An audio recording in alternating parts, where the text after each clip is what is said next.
मैंने जो बताया उससे सिद्ध किया हुआ घृत आ गया है, तो मूत्र परिस्राव यानी ड्रिबलिंग मिथ्यूरेशन जो है वो कम करने वाली चीज़ वहाँ आ गई है।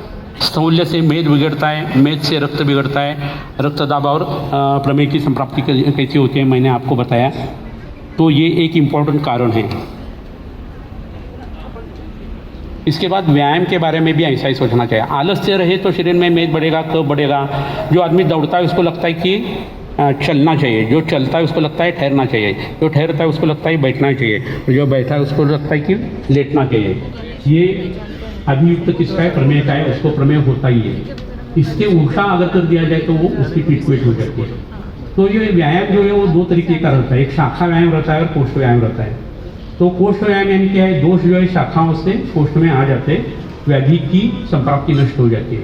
इसलिए आपको आसन जो है वो करने चाहिए, बंद करने चाहिए, मुद्राएं करनी चाहिए। तो उससे क्या हो जाएगा? शाखाओं से दोष जो है वो आपके कोष्ठ में आ जाएंगे, कोई भी बीमारी जो है वो उससे कम हो जाती है। योग शास्त्र में सेल्फ रियलाइजेशन के लिए वो बताया है, मुक्ति मिलने के लिए बताया है, लेकिन उसके लिए आपका शरीर तगड़ा होना चाहिए। तो जरा व्याधि विनाशन करने वाली चीज़ें हठयोग प्रदीपिका में आप घर पर जाके पढ़ ले। उसमें जो बंध आ गए ना वो और मुद्राएं आप अगर करते गए 20 मिनट का भी ये नहीं लगता, तो आपकी उम्र रुक जाती है और आपकी बड़ी बड़ी बीमारियां मिटना शुरू हो जाता है। चाहे वो असाध्य जो आयुर्वेद में बताइए वो भी क्यों न रहे। अर्थ कीर्ति यशोहानि करने वाले जो बीमारियां है उसके आयुर्वेद में ट्रीटमेंट नहीं बताइए, लेकिन आप ये अगर बंद करते ना तो आपके ट्रीटमेंट को सुविधा हो जाती है, आसान हो जाती है ट्रीटमेंट। तो मूलाधार बंद है, जालाधार बंद है, उद्यान बंद है, महावेद मुद्रा है, छिछरी मुद्रा है, विपरीत करनी है, ये सब आप जरा पढ़ के देख लो तो आपको ये समझ में आना शुरू हो जाएगा।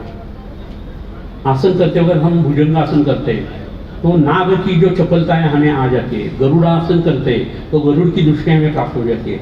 हर एक जो योनि है उसका वो आसन है और उस योनि का गुण हमें मिल जाता है, इसलिए वो करना है। टीवी जब पुराने ज़माने में होते थे तो एक ऊपर एंटीना रहता था, देखो, और नीचे चिटिया जैसा आता था, तो ऊपर जाके कोई हिलाकर उसको बता देता था कि अभी दिखता है या नहीं, देख, ऊपर से चिल्लाता था। तो एक साइड के ऊपर वो आ गया एंटीना तो नीचे पिक्चर आ जाता था। ये जो पोजीशन है ना एंटीना की, वैसी शरीर की हो जाना और मेडुला ऑब्लांगेटा से कॉस्मिक एनर्जी हमारे शरीर में आ जाना, ये जब बातें होती है ना तो आसन का महत्व अधोरेखित हो जाता है। मैंने जो ऐसा क्रोध काम लोभ मोह के बारे में बताया, तो प्राणायाम आप जब शुरू कर देते हैं और 45 मिनट्स तक हर रोज आपका प्राणायाम होता है तो आपका ब्रेन जो है उसके न्यूरॉन जो है वो रिफॉर्म होना शुरू हो जाता है, मन शांत हो जाता है, आपकी गृहणी बिगड़ी हुई है वो भी अच्छी हो जाती है। आप सब लोगों ने एक देखा होगा कि गृहणी है, अतिसार है, क्रोन्स डिसीज है या अल्सरेटिव कोलाइटिस है, वो सिर्फ शिरोधारा करने से और ओंकार के जप से भी कम हो जाता है। तो ये बात इंपॉर्टेंट क्या है कि आपको परहेज देने की जरूरत नहीं रहती। पेशेंट बोलता है मेरा पेट भर गया है, इतना मुझे अच्छा लगता है और एनर्जी भी और खून भी गिरता नहीं। तो ओंकार हम जब करते हैं ना तो हमारे संसार में जगत में सूर्य का जब प्रकाश आ जाता है तो उसमें अल्ट्रावायलेट रेज रहते हैं, उससे हमें एनर्जी मिलती रहती है।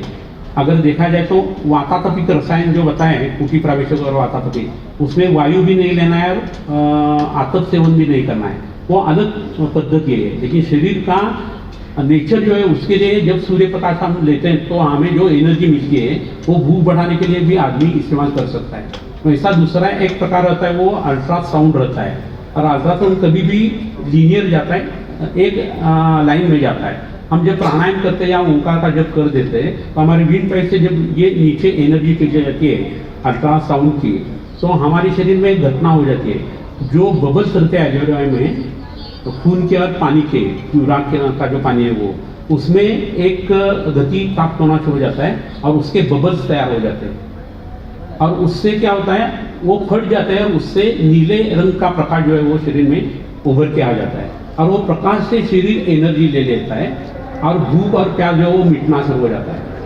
विशुद्ध चक्र के ऊपर संयम करके अगर कोई प्राणायाम करता है तो ये चीज़ अपने आप हो जाती है।